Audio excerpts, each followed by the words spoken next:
Então, oi gente, eu sou a Paula, eu tô aqui pra falar um pouco sobre o que eu li em julho. Deixa eu ver rapidinho aqui pra vocês. Então, eu reli Sejamos Todos Feministas, da Chimamanda. Isso aqui é uma palestra que ela deu em 2012, se eu não estiver enganada. E ela vai falar sobre feminismo, obviamente, né, como o título do livro diz. E eu acho muito interessante que ela começa falando sobre a primeira vez que ela foi chamada de feminista e ela nem conhecia o termo. E todas as vezes em que ela foi chamada de feminista e todas as vezes em que ela precisou adequar o termo às coisas em que ela realmente estava fazendo.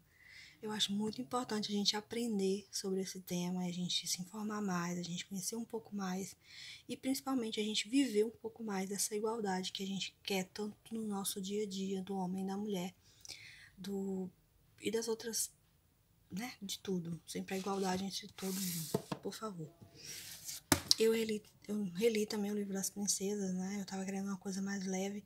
Então eu peguei esse aqui, são 4 contos. O da Maggie Cabot fala sobre a Bela e a Fera, a Paula Pimenta, Cinderela Pop, né? Virou filme, livro. A Lauren Kate sobre a Bela Adormecida e a Patrícia Barbosa sobre a Rapunzel. Então são recontos modernos desses 4 contos de fadas e são bem bonitinhos, bem interessantes. Eu não gosto muito de Paula Pimenta, porque eu não sei, desde o Fazendo Meu Filme 4 que eu peguei um pouco de ranço dessa escritora, mas os outros são bem interessantes. Eu reli o meu livro de releitura desse mês passado, sim, de junho, era A Fábrica de Vespas, e eu terminei agora em julho, e ele é muito parado, ele é muito devagar. Ele vai indo muito devagar, muito devagar, muito devagar. O final, pra mim, não sei, antes eu tinha na minha cabeça que o final era muito impactante, que esse livro era maravilhoso, mas não foi tão, a experiência não foi tão boa como eu gostaria que tivesse sido. Mas, tipo, valeu a pena a leitura, a releitura. Conta a história de um psicopata, né, que ele vai relembrando as mortes que ele já teve e essa volta do irmão e vai contando basicamente o dia a dia dele e as loucuras e psicopatias dele. Então, é interessante, mas é muito parado. Li Tony Susan porque eu precisava muito ver Animais Noturnos. Há muito tempo que eu queria ver esse filme e eu só queria ver o filme depois de ler o livro.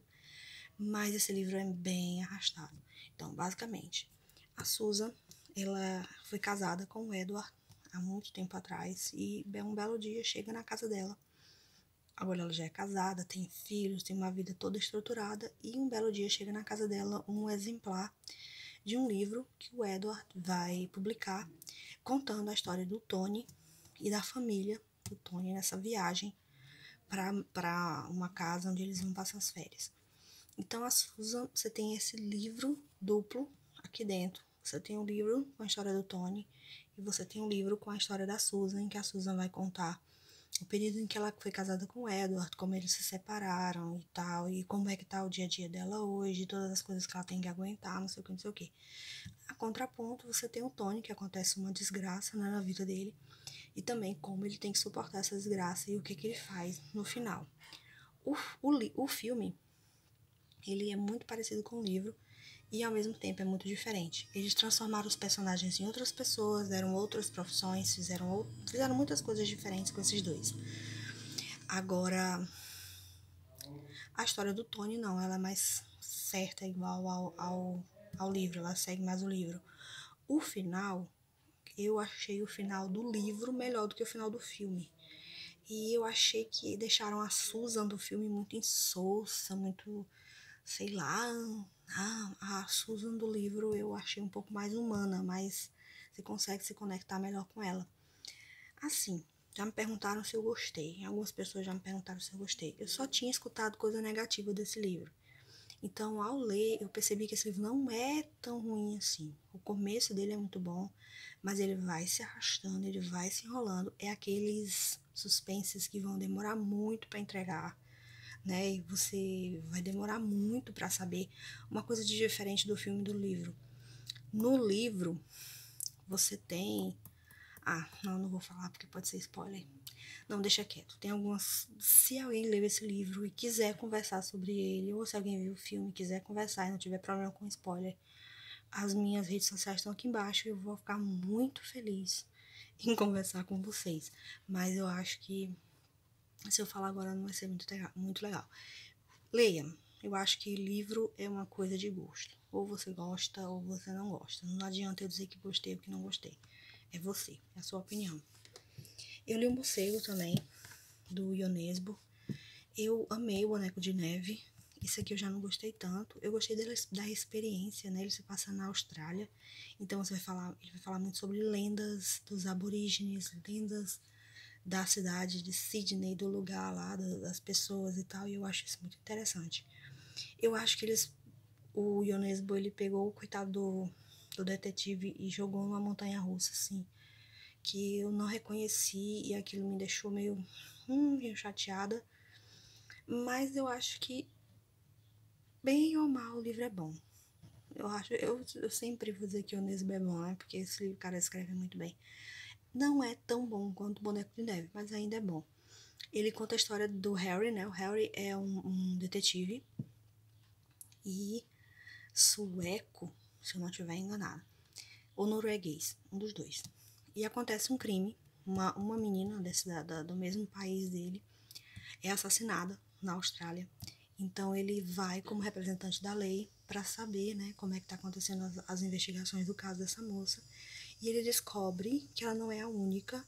E aí ele vai seguindo as pistas e vai seguindo as coisas e vai ajudando, obviamente, porque ele é um ótimo detetive, apesar de tudo que ele passa aqui nesse livro. Porque, meu Deus, né? Mas Boneco de Neve é melhor. Mas eu também recomendo. Qualquer coisa do Ionesbo eu recomendo. E reli Carry On. Eu amo esse livro, gente. Eu amo esse livro. Eu acho esse livro a coisa mais fofa do mundo.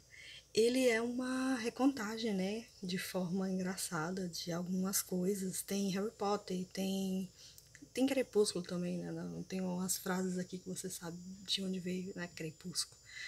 E eu acho isso muito sensacional, cara. E ele é um romance, né? Entre os dois antagonistas, eles se apaixonam no final.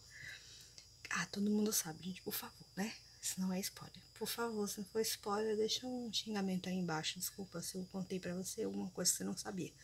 Mas sim, os meninos se apaixonam e é a coisa mais fofa do mundo. E eu adoro esse casal, gente. Eu adoro esses dois. Eu adoro esse livro. Eu acho esse livro mais maravilhoso. Então ele conta a história do Simon. Simon é o escolhido, né? Teoricamente seria o Harry Potter.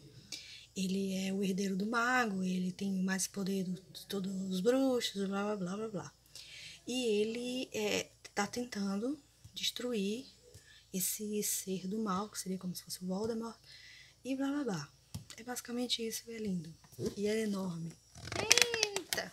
Enorme, mas eu amo esse livro. Então, foi isso que eu li em julho. Eu espero que agosto leia mais. E é isso. Ótimo agosto pra vocês esse mês. Que essa quarentena acabe, Senhor.